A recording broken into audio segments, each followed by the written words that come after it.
வாயா வாயா நம்ம ஆளு தான் வா நீ வந்து நம்மளோட வேலையில் சேரு அப்படின்னு சொல்லிட்டு நம்ம விஜய் வந்து நம்ம கிருஷ்ணாவை கூப்பிட்டுக்கிற மாதிரி ஒரு சூழல் உருவாக போகுது அப்படின்னு தோணுது. அப்போ வந்து கொடுப்பாரு அவன் நல்லவனாக இருப்பானா இல்லை நடிச்சுட்டு வந்து அப்புறம் நாசம் பண்ணுவானா அப்படிங்கிறதையும் நம்ம கேள்வி கேட்க வேண்டியிருக்கு. ஸோ என்ன நடந்தது இன்றைக்கி அப்படின்னாக்கா, இந்த பொண்ணு இருக்கே, இந்த பொண்ணு நர்மதா வந்து வீட்டுக்கு வருது, மழை பெஞ்சிட்டு இருக்குது. உள்ளார வந்து பார்த்தா இவங்க அவுட் ஹவுஸில் தங்கியிருக்காங்க, 3 பேரும் ஒன்றா உட்காந்துருக்கும்போது அம்மா பொண்ணு பையனை. அப்போ வந்துட்டு வந்தோடனே அந்த பொண்ணு, அந்த சின்ன பொண்ணு சிந்து வந்துட்டு வா நர்மதா வா அப்படின்னு கூப்பிட்றது. உன்னால தான் என் அண்மை அடி வாங்குறாங்க, நாங்கள் கேவலப்படுறோம், நீ என்ன வா வான்னு கூப்பிட்ற அப்படின்னு கூப்பிட மனசு வருமா அப்படின்னாக்கா, அவ்வளவு நல்லவங்களாடா அவங்க அப்படிங்கிற மாதிரி நமக்கு ஒரு தோணும்ல அப்படின்னு. அப்புறம் வந்தோன்னே அந்த பொண்ணு நேராக போய் மண்டி போட்டு இப்படி வந்து சாரிண்ணா, நான் என்னமோ பண்ணேன், அவங்க தப்பாக புரிஞ்சுட்டு பேசிட்டாங்கண்ணா அப்படின்னு சொன்னோன்னே, ஏம்மா இதை நீங்கள் சொன்னதை அங்கே சொல்லாமல, அங்கே சொன்னேன் அவங்க யாரும் காதிலே வாங்கிக்கல அப்படின்னு சொல்லும்போது, இவன் அப்படி அடி வாங்கியிருக்கணும், வந்து இங்கே ஆறுதல் சொல்கிறத விட அங்கே போய் தப்பு பண்ணியிருக்கீங்கடா அப்படின்னு சொல்லுவாங்களான்னு பார்த்தா சொல்லாமல் விட்டாங்க அப்படிங்கிறது தான். அந்த பையன் ரொம்ப நல்லா இருக்கான், பரவாயில்லம்மா பரவாயில்ல அப்படின்னு சொல்லி அவன் சிந்துக்கிட்ட எப்படி இருக்கானோ அதே மாதிரி நர்மதாட்டையும் பாசமாக இருக்கிறது, அது நம்ம தொட்ட குறை விட்ட குறை அப்படிங்கிற மாதிரி தான் இருக்குமா அப்படின்னு நமக்கு தோணுது. இல்லை மனசில் வன்மம் வச்சுக்கிட்டு நல்லவே மாதிரி நடித்து நாளைக்கு நாலு சந்தி சிரிக்க வச்சிடலாம் அப்படின்னு நினைக்கிறானா அப்படிங்கிறதையும் நம்மளால் புரிஞ்சுக்க முடியல அப்படிங்கிறது தான் விஷயம். ஸோ இங்கே பார்த்தீங்கன்னா இந்த ஆஃபீஸ் போகிறாங்க, ஆஃபீஸ் போனாக்க வந்துட்டு அங்கே ஒரே தகராறாக இருக்குது. இப்போவும் கூட வந்துக்கிட்டு விஜய் என்ன பண்ணுறாருனா, ஐயோ இவங்க இந்த இன்வெஸ்டர்ஸு, இந்த பணம் போட்டவங்க, வீடு வாங்குறவங்கெல்லாம் சொல்கிறாங்க, எப்பா நான் வந்துட்டு ஏன்டா நாங்கள் இன்வெஸ்டடாக பண்ணுறேன், நான் வந்து பிஸ்னஸ் பண்ணலடா, நான் வந்து வீடு வாங்குறடா, குடியிருக்கிறது வீடு வாங்குறேன், என்னடா சொன்னீங்க பொங்கலுக்கு தானே நீங்கள், ஆனால் உங்கள் லெவலை பார்த்தாக்க பொங்கலுக்கே தரமாட்டீங்க போல இருக்கேடா அப்படின்னு சொல்லும்போது, ஏன்டா போகிற வழியில் காரில் வீட்டுக்கு போகும்போது அப்படியே அந்த கன்ஸ்ட்ரக்ஷன் என்ன நடக்கணும்னோ பார்க்க மாட்டீங்க அப்படிங்கிறது ஒன்று.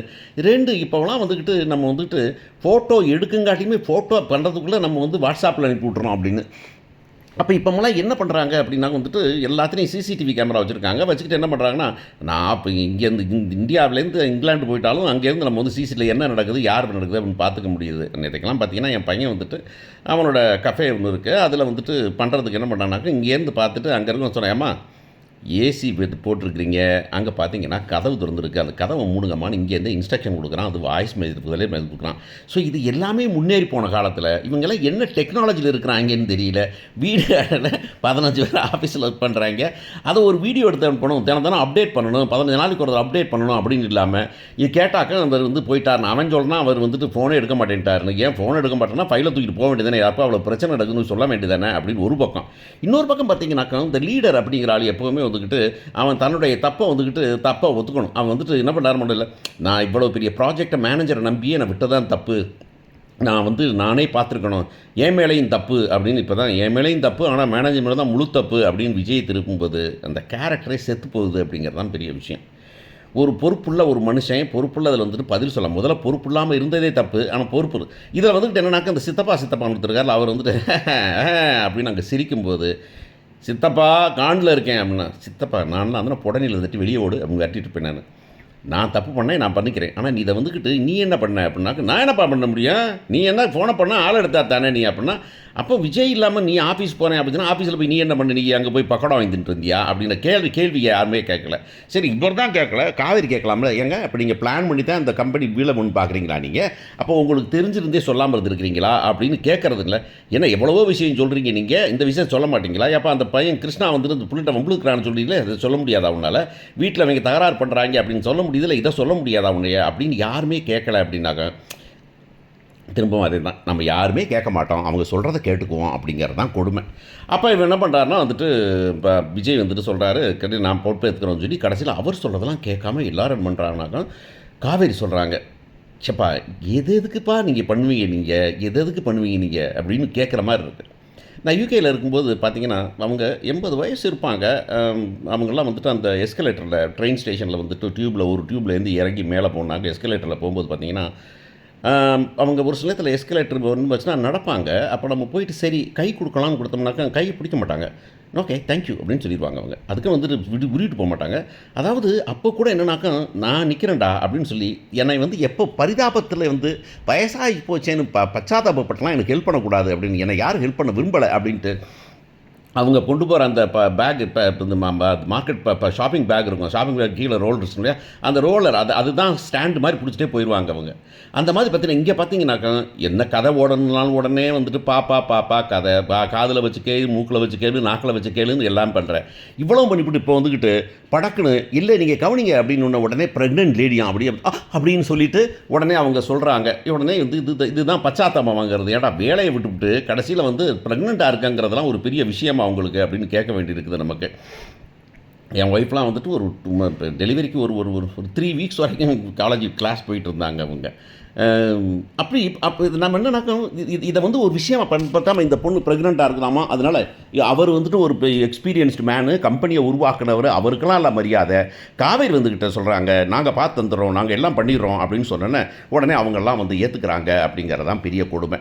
இதோட வீட்டுக்கு வந்துட்டு பேச போகிறாங்க. வீட்டுக்கு வந்து பேசினா இந்த பொண்ணு வந்து சொல்ல போகுது, யார் நம்ம பொண்ணு பேரான நர்மதா வந்துக்கிட்டு அக்கா ஒன்று பேசணும் அப்படின்னு. என்னென்ன விஷயம் அப்படின்னாக்கா, நான் சொன்னதை யாருமே புரிஞ்சுக்கல, அம்மாவும் புரிஞ்சுக்கல, பாட்டியும் புரிஞ்சுக்கல, ஏன் அக்காவும் புரிஞ்சுக்கல.